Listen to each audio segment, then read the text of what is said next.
With courage and conviction, real change is possible.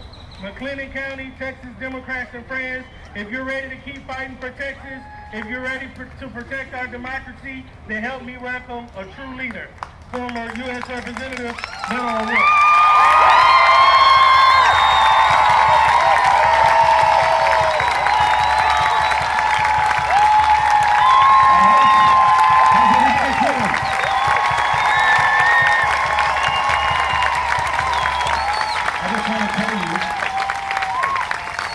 But it feels so good to see literally each and every single one of you. You could be doing anything else in the world right now, with your life, with your family. You could succumb to the temptation to despair at this incredibly trying moment in our lives and in the life of our country. But instead, you made the decision to be here today.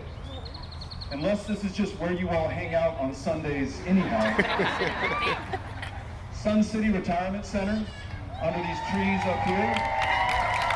Your students who demand action, who are right back here. Our friends who are Democrats. And let's all agree on this.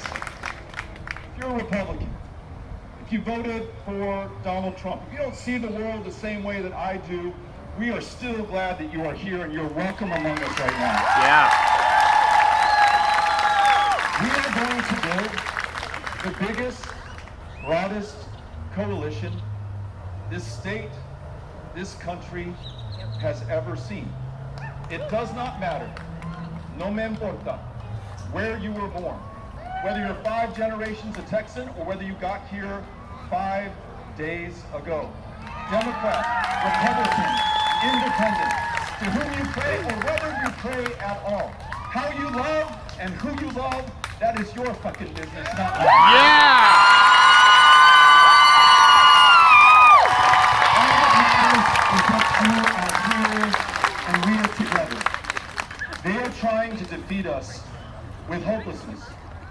This blizzard of bizarre behavior that is raining down on this country and on the ones that we love day in and day out.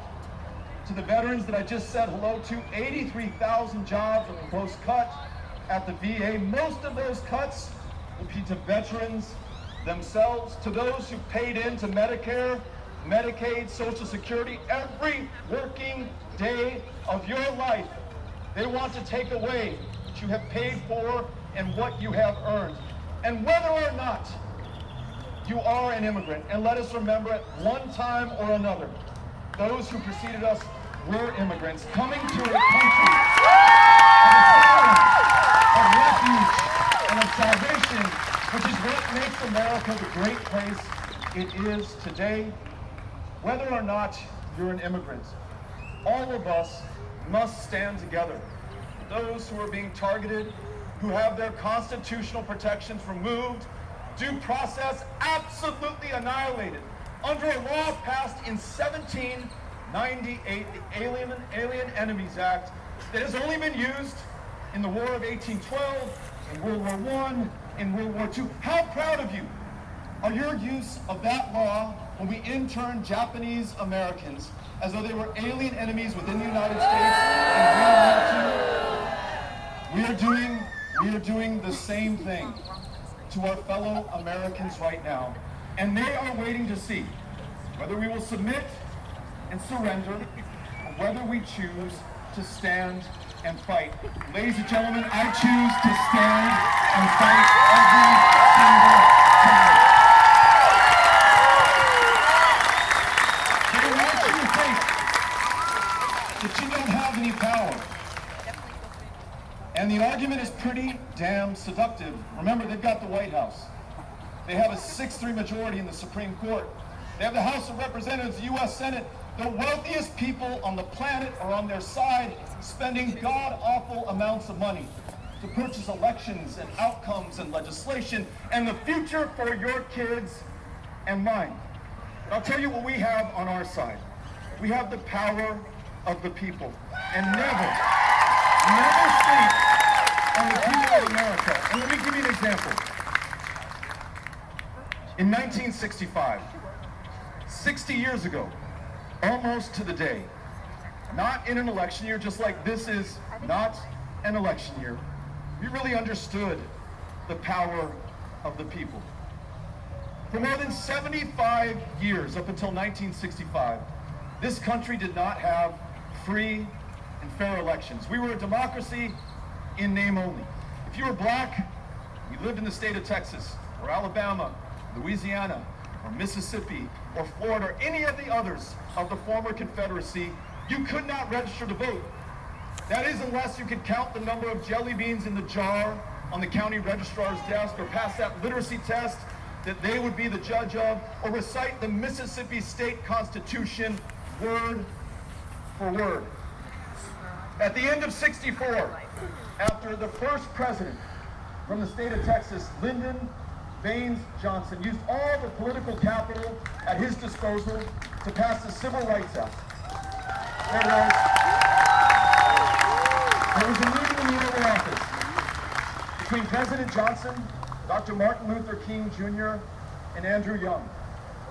And Young and King say to President Johnson, "Mr. President, we will forever owe you the greatest debt of gratitude for what you have done for this country. Ever since the end of Reconstruction, nameless, countless Americans have struggled, have served, have sacrificed their very lives to realize this moment, and you, Mr. President, you made it possible. But," King says to Johnson, "with all due respect, now we would like to vote. When you go to a city like Selma, Alabama, the majority of those who live in that community in Alabama are black. Not a single one of them, Mr. President, is on the voting rolls today. You have the power to change that." And Johnson says, "Gentlemen, I hear you. I feel you. You are right. And if I could, I would. But I used it all up on civil rights. There's nothing I can do. I just don't have the power." As they leave, a dejected Young turns to King and says, "Well, what do we do now?" King responds, "We go out there and we get this man some power." Over the coming days and weeks and months, the end of '64 into '65, everyday Americans, and listen to me, people like you and people like me, we took to the State House steps.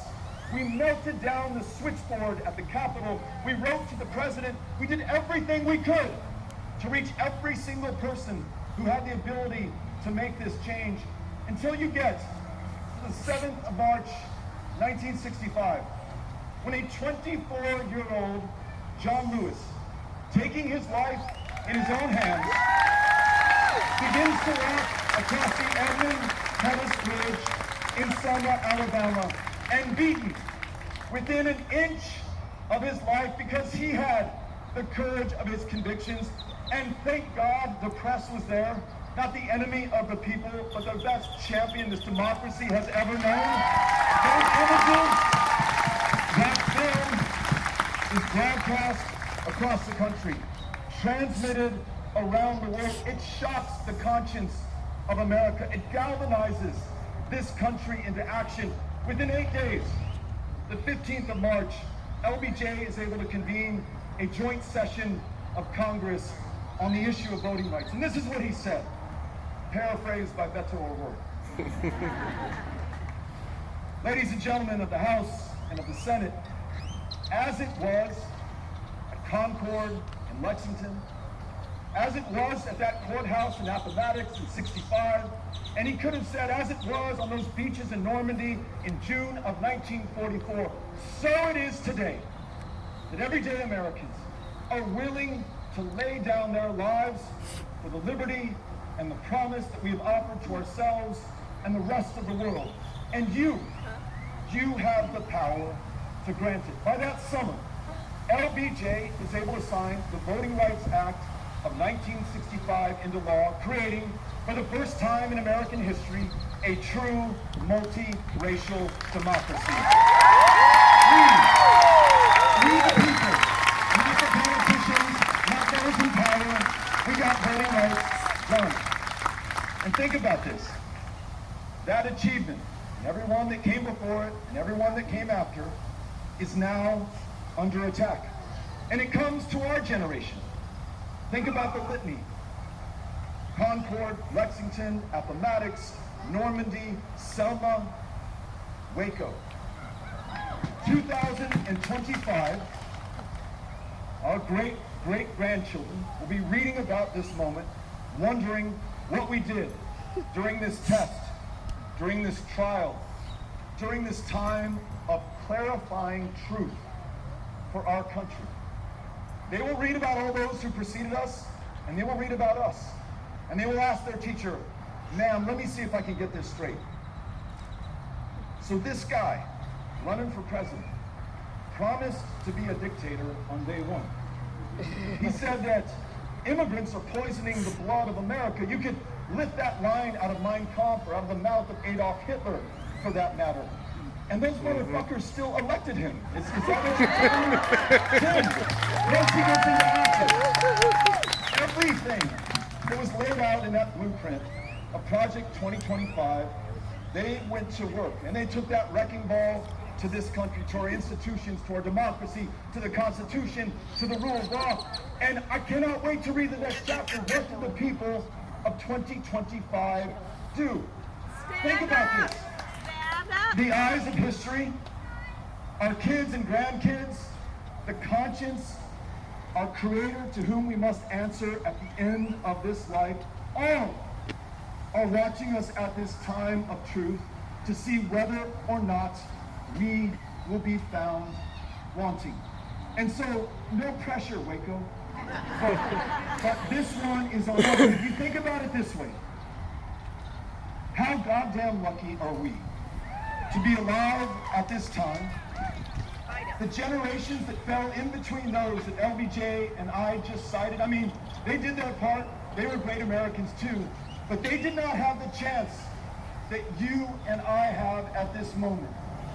And so let me ask this of you.